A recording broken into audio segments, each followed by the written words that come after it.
நேரடியாக பார்த்துருக்காரு. திராவிட சிந்தனையில் வந்து கலக்கிறாரு. இதை எப்படி பார்க்குறீங்க? செப்டம்பர் 18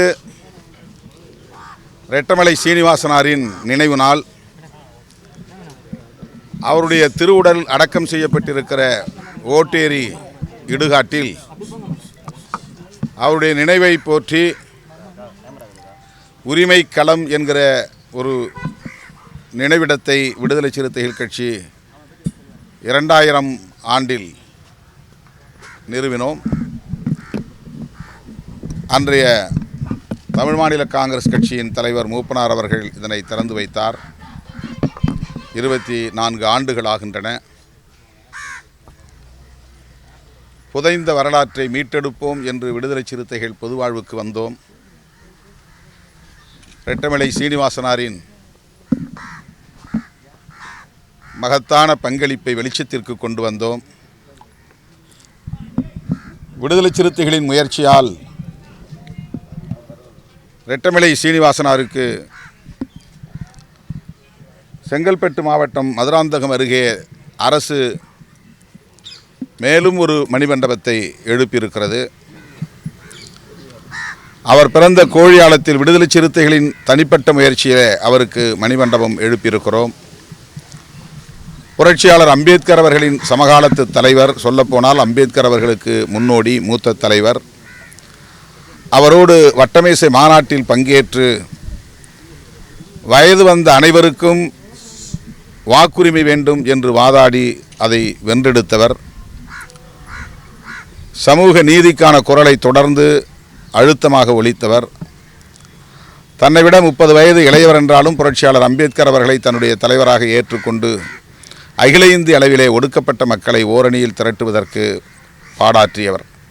அந்த மாமனிதருக்கு விடுதலை சிறுத்தைகளின் சார்பில் எமது செம்மாந்த வீர வணக்கத்தை செலுத்துகிறோம். நடிகர் விஜய் நேற்று பெரியாரோட பிறந்தநாள் முன்னிட்டு பெரியார் தினத்துக்கு நேரடியாக வந்து மரியாதை செலுத்தியிருக்காரு. இந்த செயல்பாடு எப்படி பார்க்குறீங்க? விநாயகர் சதுர்த்திக்கு வாழ்த்து சொல்லி விமர்சனம் வந்தது. இந்த நிலையில் பெரியாருக்கு வந்து நேரடியாக வந்து பிறந்தநாள் முன்னிட்டு வாழ்த்து வச்சுருக்காரு. அதை எப்படி பார்க்குறீங்க சார்? மிகுந்த மகிழ்ச்சியுற்றேன். அதை வரவேற்று பாராட்டி என்னுடைய சமூக ஊடக பக்கங்களிலும் பதிவு செய்திருக்கிறேன். சமூக நீதி பார்வையோடு அவர் அரசியல் களத்தில் அடியெடுத்து வைக்கிறார் என்பது மகிழ்ச்சி அளிப்பதுடன் மிகுந்த நம்பிக்கையையும் அளிக்கிறது. பெரியார் அரசியல் என்பது திமுக, அதிமுக என்கிற அரசியல் கட்சிகளுக்கு மட்டுமானதல்ல. சமூக நீதியின் மீது நம்பிக்கை உள்ள அனைவருக்குமானது. சமத்துவத்தை நாடும் அனைவருக்குமானது. அந்த புரிதல்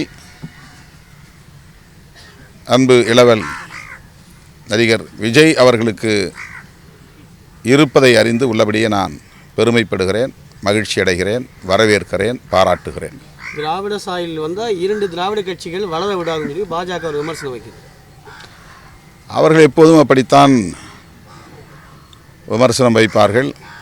அது அவர்களுக்கு வயிற்றெரிச்சலை தரக்கூடிய ஒரு அரசியல்தான். பெரியார் என்று சொன்னாலே அவர்களுக்கு பிடிக்காது. RN ரவி அவர்கள் சட்டமன்றத்தில் பெரியார் என்கிற சொல்லையே நான் உச்சரிக்க மாட்டேன் என்று வெளியேறியவர். அந்த அளவுக்கு பெரியார் மீது அவர்களுக்கு ஒரு வெறுப்பு இருக்கிறது. ஆகவே பாஜகவினர் RSS அமைப்புகளை சார்ந்தவர்கள் அப்படித்தான் பேசுவார்கள். மது ஒழிப்பு மாநாடுக்கு விடுதலை சிறுத்தை கட்சிகள் வந்து சிறுத்தையாய் அதிமுகவுக்கு அழைப்பு கொடுத்து பாய்ந்தது ரொம்ப சிறியதாய் மாறிடுச்சு. இந்த நாடகம் வந்து தமிழக மக்கள் மத்தியில் எடுபடாது. மூக்கருவப்பட்டவர்களின் கூக்குரல் இது, கூச்சல் இது, புலம்பல் இது. அவர்கள் எதிர்பார்த்தது நடக்கவில்லை. ஏறத்தாழ 18 மாதங்கள் உள்ளன தேர்தலுக்கு. இப்போதே தேர்தல் கணக்கு, கூட்டணி கணக்கு என்று கூப்பாடு போட்டார்கள், கூச்சல் எழுப்பினார்கள். எப்படியாவது இது மேலும் விரிசல் அடையாதா, பிளவு ஏற்படாதா என்று காத்து கிடந்தார்கள், எதிர்பார்த்திருந்தார்கள், ஏமாந்து போனார்கள். அதனால் ஏற்பட்ட விரக்தி வெளிப்படுகிறது, அவ்வளவுதான். திமுக அழைப்பு வந்து மேலும் விமர்சனமாகுது. பாஜக அல்லாத மத்தியில் விமர்சனமாகுது. திமுக ஆளுங்கட்சியாக இருக்குது. ஆளுங்கட்சியை சேர்ந்த நிர்வாகிகளே, ஆளுங்கட்சியை சார்ந்தவர்களே தங்களுக்கு எதிரான ஒரு அரசியல் தான் விடுதலை சிறுத்தைகள் பேசுகிற அரசியல் என்பதை புரிந்தும் இந்த மாநாட்டுக்கு வருகிறார்கள் என்றால் விடுதலை சிறுத்தைகள் கட்சியும் திராவிட முன்னேற்றக் கழகமும் ஒரே நேர்கோட்டில் கொள்கை அளவில் பயணிக்கிறது என்றுதான் பொருள். முரண்பாடான அரசியல்தான், ஆனாலும் இணைந்து பயணிப்போம் என்று எடுத்திருக்கிற அந்த முடிவு என்பது கொள்கை தளத்தில் இருவரும் இணையாக இருக்கிறோம் என்பதை உணர்த்துகிறது. அவ்வளவுதான். படிப்பதற்கு ஏற்றுக்கிறாதவங்க குடிப்பதற்கு ஏற்றுக்குவாங்களா? யாரு? தமிழிசை கேட்குறாங்க. தேசிய கல்விக் கொள்கையை ஏன் ஏற்றுக்கணும்? நாங்களும் தேசிய கல்விக் கொள்கையை எதிர்க்கிறோம். திமுகவும் தேசிய கல்விக் கொள்கையை எதிர்க்கிறது. நாங்கள் தேசிய அளவிலான ஒரு மதுவிலக்கு கொள்கை வேண்டும் என்கிறோம். விடுதலை சிறுத்தைகளுக்கும் இது திராவிட முன்னேற்றக் கழகத்திற்கு அதில் உடன்பாடு இருக்கிறது. அன்றைக்கே பேரறிஞர் அண்ணா அந்த கருத்தை வலியுறுத்தியிருக்கிறார். 1974 மதுக்கடைகளை மூடிய பிறகு கலைஞர் அவர்களும் அந்த கருத்தை பதிவு செய்திருக்கிறார். திமுக பேசிய அந்த கருத்தை இன்றைக்கு திமுக பேசுகிறது. அவ்வளவுதான். தேசிய கல்விக் கொள்கையை ஏற்றாக வேண்டும் என்று ஒன்றுமில்லை. தேசிய மதுவிலக்கு கொள்கை வேண்டும் என்பது இந்தியா முழுவதும் மக்கள் பாதிக்கப்படக்கூடாது, மனிதவளம் பாழாகக்கூடாது. தமிழ்நாட்டில் மட்டுமல்ல, எல்லா மாநிலங்களிலும் இப்படி குடிக்கு அடிமையாகக்கூடிய குடிநோயாளிகள் உருவாகி வருவது கவலை அளிக்கிறது.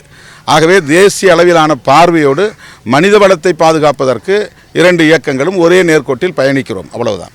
இது குறித்து